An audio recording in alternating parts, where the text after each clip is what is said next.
Santhali cooking and blogger Lalita চ্যানেলে তোমাদের সবাইকে নমস্কার। তো আজকে হচ্ছে ওলকপি আলু দিয়ে রুই মাছের রেসিপি বানাবো। তো তোমরা পুরো ভিডিও স্কিপ না করে দেখতে থাকো।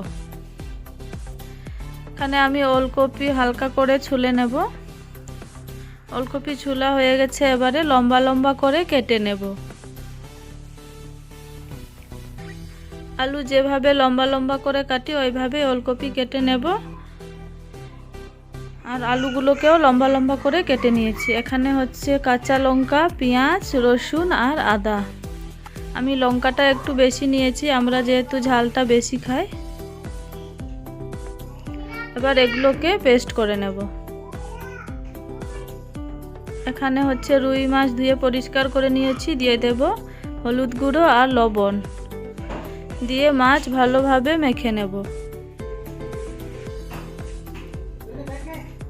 এখানে হচ্ছে ওলকপি আর আলু এই লম্বা লম্বা করে কেটে নিয়েছি, আর 2টো টমেটো। আর হচ্ছে কড়াই গরম হয়ে গেছে, কড়াইয়ে দিয়ে দেব সর্ষের তেল। এবারে মাছগুলোকে পেস্ট করে নেব। মাছগুলো এক পাশ ভাজা হয়ে গেছে, আর এক পাশ উল্টে ভেজে নেব। এই যে লাল লাল করে ভেজে নিয়েছি মাছগুলোকে, এবারে মাছগুলোকে তুলে নেব। এখানে হচ্ছে ওই তেলে আলু আর ওলকপি ভেজে নেব। এই সবগুলো মাছ ভেজে নিয়েছি এরকম করে। আলু আর ওলকপি ভাজা হয়ে গেছে, এটাকে তুলে নেব। আর ওই তেলে আরেকটু তেল দিয়ে দেব পেঁয়াজ কুচি, কাঁচা লঙ্কা আর একটা টমেটো কেটে নিয়েছি বড় সাইজের। টমেটো, লঙ্কা, পেঁয়াজ ভাজা ভাজা করে নিয়েছি। এবারে পেস্ট করে মশলা দিয়ে দেব। পেঁয়াজ, আদা, রসুন আর কাঁচা লঙ্কা পেস্ট করে নিয়েছিলাম, ওইটাকে দিয়ে দিয়েছি। দিয়ে দেব হলুদ আর লবণ পরিমাণ মতো, 1 চামচ জিরে গুঁড়ো দিয়ে মশলা ভালোভাবে কষে নেব। মশলা কষানো হয়ে গেছে, এবারে দিয়ে দেব ভাজা করে রাখা আলু আর ওলকপি। আলু আর ওলকপি মশলার সাথে ভালোভাবে কষে নিয়েছি।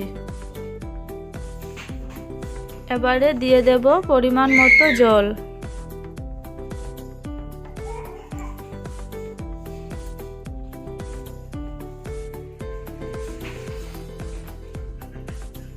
জল দিয়ে চাপা দিয়ে রেখে দেব।